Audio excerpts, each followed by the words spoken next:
this video, we're going to be looking at Ausar Thompson, one of the top recruits this year for the NBA. He is absolutely fantastic, both on the offensive and defensive side of the ball. So let's get down. Let's check him out. If you want to become a better basketball player, make sure to go check out my hardest basketball shooting workout down in the description below.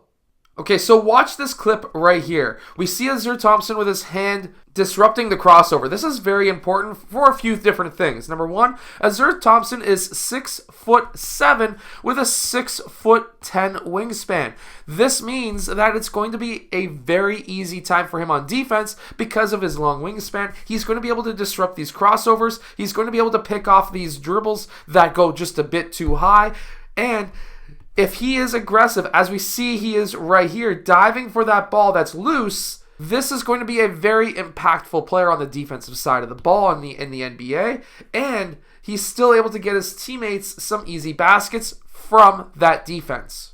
We see that again once right here where that player tries to attack that sideline, and Thompson's able to get his hand in to be able to pick off that dribble, and then he's able to take very few dribbles to get to the rim. As soon as he gets that ball, look, he's about 10 to 15 feet outside of the three-point line. He takes one dribble, takes 2 steps with that one dribble, and then he's able to gather on his right foot, goes left foot, and then he's able to finish with the dunk. I really want to show you this shuffling as well. So in the old days, when I grew up playing basketball, we were told to never cross your feet.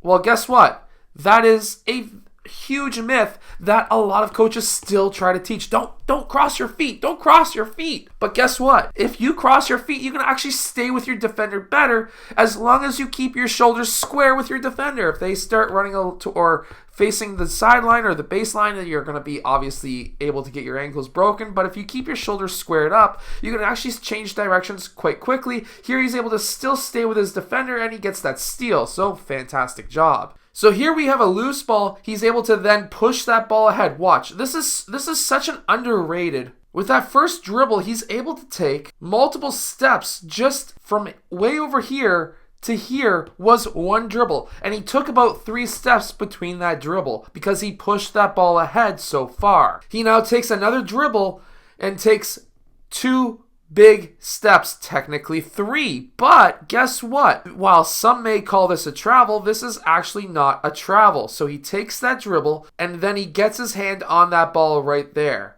He doesn't actually gather the ball until there. Because technically speaking, at this point, he could still take one more dribble. There is no rule stating that he's picked up the ball just yet. And this isn't a new rule that was just formed. This is a rule from way back when even I was a kid. We were experimenting with this type of stuff too. But as soon as you pick up the ball, now you can only take 2 steps. 1, 2, and technically right there. So with his footwork and his ability to understand when to gather the ball, he's going to do really well. I also really like this move too, where he's able to cut in behind the defender. So if you've got a player who is running up beside you and he's just a bit in front, he's going to try and strip that ball. But if you can stop on your last step and then go in behind him, that's going to help you so much to be able to score on him. Also, anytime that you can split defenders keeping that ball high, you're going to do extremely well. Here we have a teammate of his attacking the basket, and watch these defenders. They are all paying attention to the ball handler.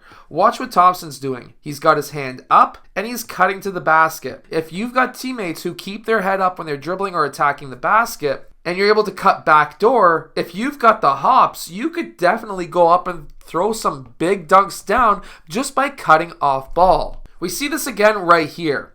This defender's playing a bit too high, not in help position where he should be, and Thompson's able to capitalize by cutting back door. And that's exactly what we see here with the dunk. Also by him attacking the basket and then collapsing the defense. Anytime that you attack the basket, you get into the key, your first option can be to score. I'm not saying don't look to score, but your secondary or even tied with first option is to look for open players who are on the court. Here, Thompson has a 3-point shooter here. He could technically probably get the ball over here, or he could have passed to the cutter who's going down middle.